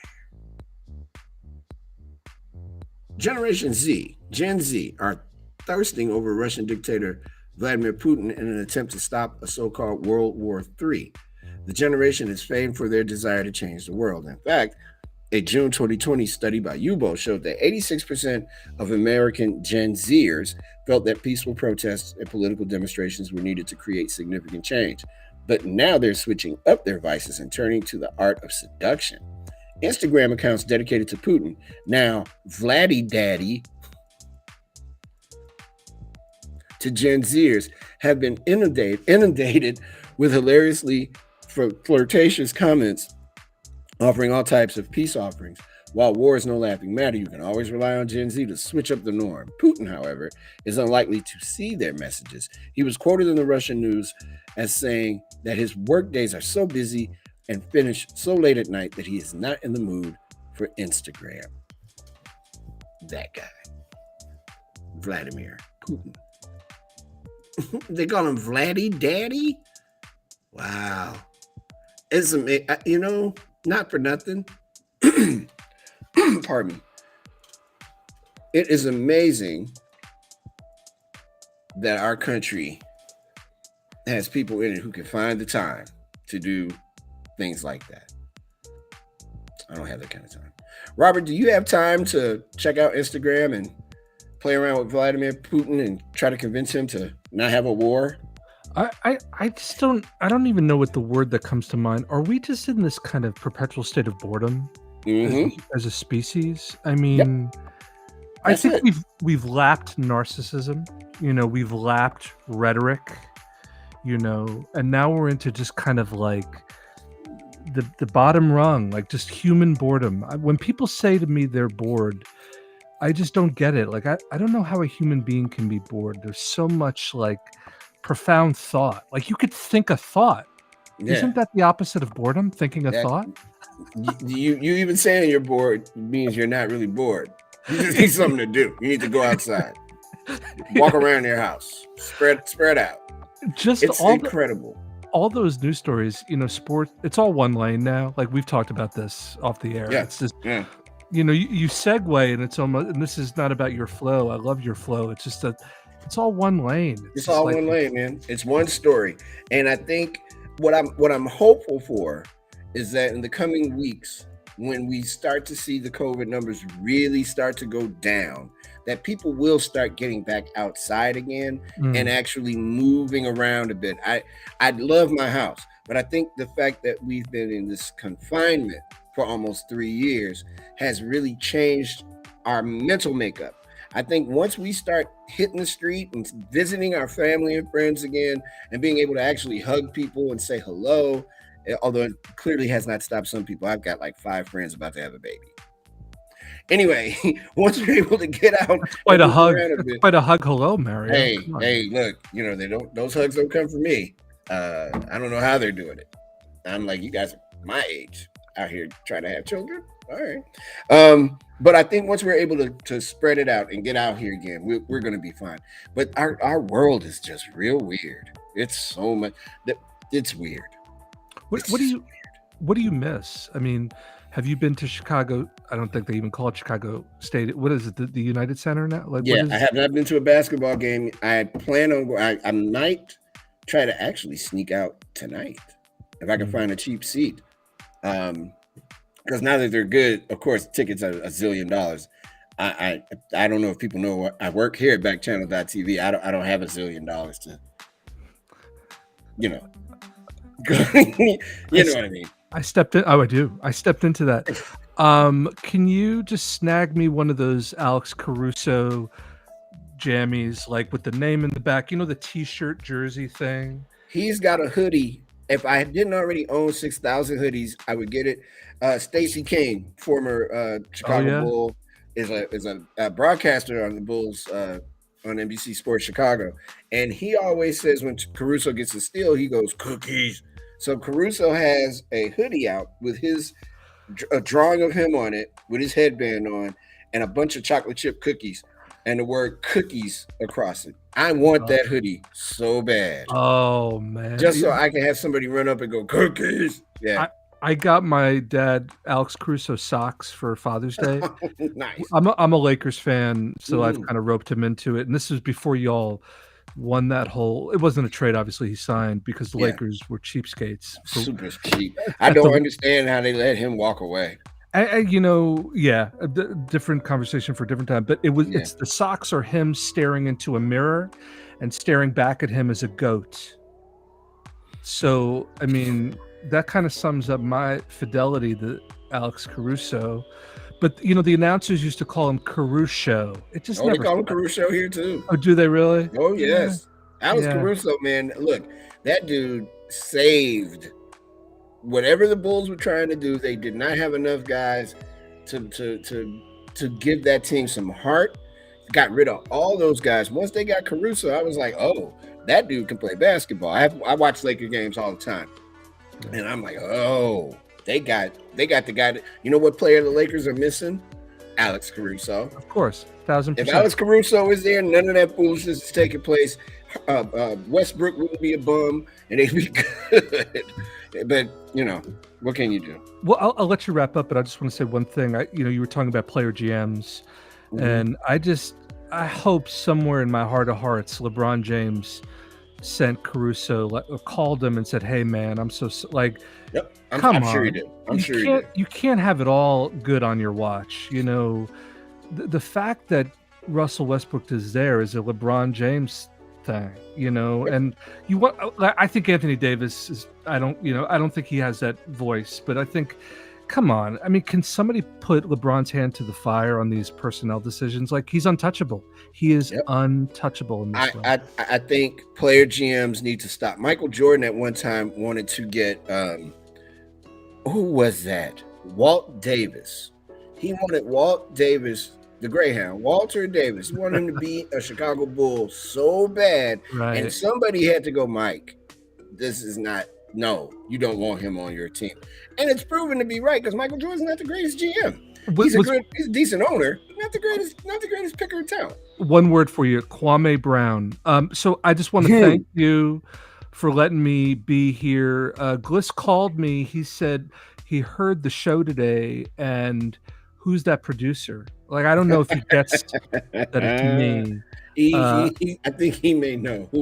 uh, I just like what y'all doing. I'm not plugging you. I just think it's great to have you doing your thing on the air. I'm all for it. I'm all here for it. And I think Gliss is a rock star. It's just a really nice combo. And again, I promise I'm gonna start watching the show because this was like my first day watching it. And I got an idea. Let me make it up to you. I'll do this again with you on Friday. How's that? Does that sound like a That deal? sounds like a plan. Hey man, I'm glad that we came to this right here, that Friday. Oh This is boy. how the NBA should be. Let's film all this crap we hear. Let's film Sean Marks and Mm-hmm. like GMing with Daryl Morey. Those are really great GMs. I'll just say one thing about that trade. Those are two smart GMs. Nobody Yep. fleeced anybody. That's an Nope. interesting, like Drummond and Seth Curry went over. I like when two smart people make a deal, not an idiot like Rob Pelinka. Okay, I'm done. I'm off my soapbox. And sorry, go on, man. I was just gonna say I feel the same way about Mark Eversley here in Chicago. The Bulls got a good GM, and I think the East is about to make their resurgence and become a player in what happens in basketball in the next 2 or 3 years. It's been on the West for so long, but I think it's about to be back on the East again. Before I say goodbye, give me your Billy Donovan view. Best thing that happened to the Bulls in decades is Good. getting him to be their coach. I don't know if he gets them from B to C, but he's definitely getting them from point A to point B a lot faster than anybody thought. And it's a miracle that he decided he wanted to coach here. I'm so happy. I hope he stays here until he decides to retire. I'm happy to hear that because I like the DNA. I like the providence of it all. I like all that stuff. Mm-hmm. Yeah, Patino's had his troubles, but Van Gundy was a Providence guy. Mm-hmm. Doris Burke was a Providence player. Was a great college player. So Yeah. I like that it came out of that like old school Big East Final Four. Billy Donovan. Anyway, man, I'm leaving you to wrap up, but thank you for letting me be here because I feel like you let me in today, and I appreciate that. I appreciate you actually letting me do this. Thank you. Shoot, who am I kidding? I'm glad to be here. As we get ready to read our final of the day, this is an amazing story. Scientists have possibly cured HIV in a woman for the first time following a cutting-edge treatment 4 years ago. The New York patient is now off of HIV medication and remains asymptomatic and healthy. An American research team reported that it has possibly cured HIV in a woman for the first time, building on past successes as well as failures in the HIV cure research field. These scientists used a cutting-edge stem cell transplant method that they expect will expand the pool of people who could receive similar treatment to several dozen annually. Their patient stepped into a rarefied club that includes 3 men whom scientists have cured or very likely cured of HIV. Researchers also know of 2 women whose own immune systems have quite extraordinarily, apparently, vanquished the virus. Carl Diefenbach, director of the Division of AIDS at the National Institute of Allergy and Infectious Diseases, one of multiple divisions of the National Institutes of Health that funds the research network behind the new case study, told NBC News that the accumulation of repeated apparent triumphs in curing HIV continues to provide hope. It's important that there continues to be success along this line, he said. In the first case of what was ultimately deemed a successful HIV cure, investigators treated the American Timothy Ray Brown for acute myeloid leukemia, or AML. He received a stem cell transplant from a donor who had a rare genetic abnormality that grants the immune cells that HIV targets natural resistance to the virus. The strategy in Brown's case, which was first made public in 2008, has since apparently cured HIV in 2 other people, but it has also failed in a string of others. This therapeutic process is meant to replace an individual's immune system with another person's, treating their cancer while also curing their HIV. First, physicians must destroy the original immune system with chemotherapy and sometimes irradiation. The hope is that this also destroys as many immune cells as possible that still quietly harbor HIV, despite effective antiretroviral treatment. I know I read that wrong. I'm sorry.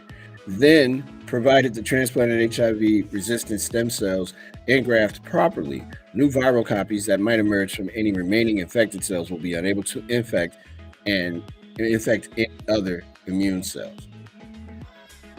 This is a triumph for medicine. If they have done this, that bodes well for people who are suffering with HIV/AIDS. And that's big news. And that's something you should be able to take with you tonight to your dinner table, have a conversation about. We want to thank everybody that joined us today on the stream. Charlie and Miriam and Angelo and our regular folks, along with April and Maxwell, Sue and Audrey and Sarah and Alex and Green. And of course, Gliss and Amanda and Deborah and Verona, Sunny and Bella, Nathan and sometimes C and J-Lo and Cole. I thank you all. As the sun sets in Chicago, Illinois, my name is Mario Smith. We will be back on Friday at 4 p.m. Eastern Time for more of The Drive with Mario Smith. On behalf of everybody, I always want to say men and women, but I have to say on behalf of everybody at Backchannel.tv, join us tomorrow morning, 6 a.m. Eastern Time for more. Peace. Have a great night.